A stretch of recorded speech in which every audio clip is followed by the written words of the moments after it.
He was forgotten by the world, buried alive behind steel bars, freezing walls, and a name that no longer existed. No hope, no visitors, just silence and a spoon. In 1979, in the brutal depths of the Soviet prison system, a man named Leonid Gurevich, known by inmates as Tarzan, was sentenced for armed robbery. But his crime wasn't just theft. He had humiliated a high-ranking communist official during the heist. And in Stalin's shadow, that meant something worse than death: disappearance. They sent him to a prison camp in Siberia, a place built for men they wanted to erase from history. Winter lasted 10 months. Ice coated the bars. Prisoners died slowly from cold, starvation, or despair.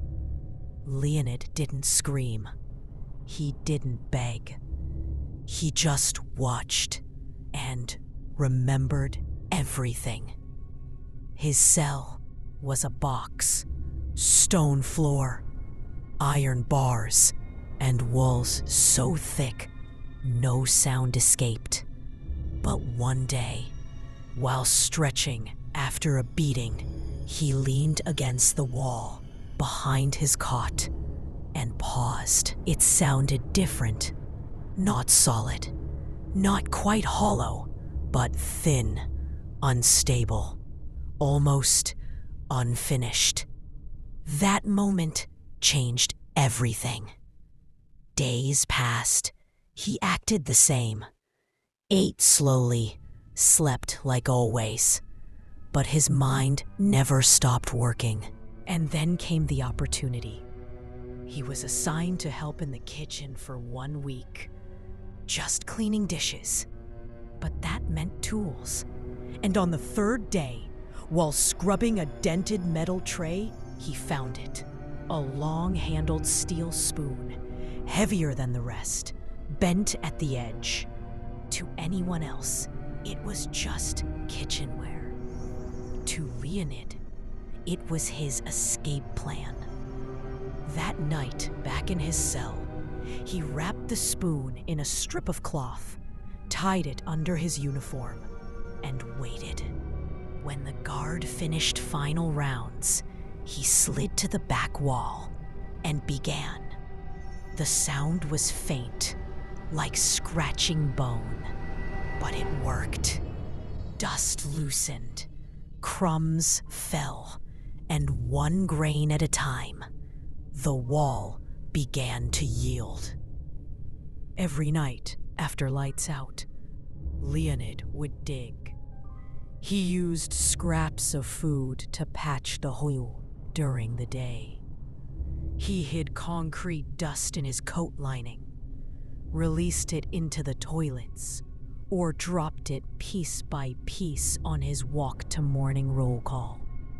He used his own spit and bread to make a fake wall covering, convincing enough in the dim prison light. He worked through frostbite. He worked through infection.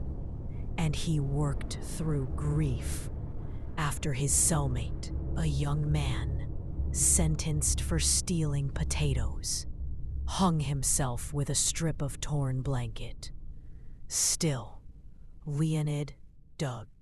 He scratched at that wall for over 14 months.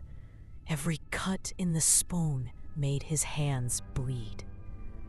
Every vibration of the stone echoed through his arms. Every sound could have been the last. But on the final night, he broke through. Behind the last layer of wall was earth. And behind the earth, space. It wasn't much, just a forgotten crawl space behind the structure. But it connected to the outer maintenance corridor, which hadn't been used in years.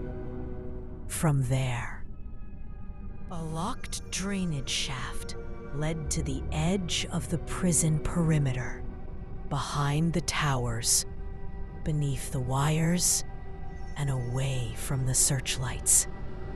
The problem? The final grate was sealed with bolts. Thick, rusted. He returned the next day to the kitchen and stole a second spoon. On March 12th, 1981, with frost thick on the windows and snow swirling outside, Leonid made his move. He waited for the guard's footsteps to pass, tore off his bedding, crawled into the hole, and vanished. Hours later, guards sounded alarms. Dogs howled, sirens screamed, but no one knew where he went. They searched every wing, every tower. Nothing. 2 days later, a guard found the tunnel, and inside it, a spoon. Bent, burned, worn down to a nub.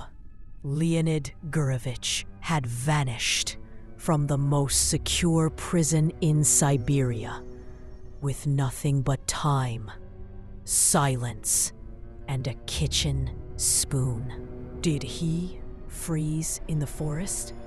Did he make it across the border into Mongolia?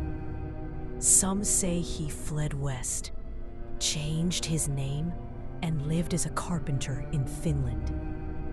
Others believe the KGB found him and buried him where no one would look.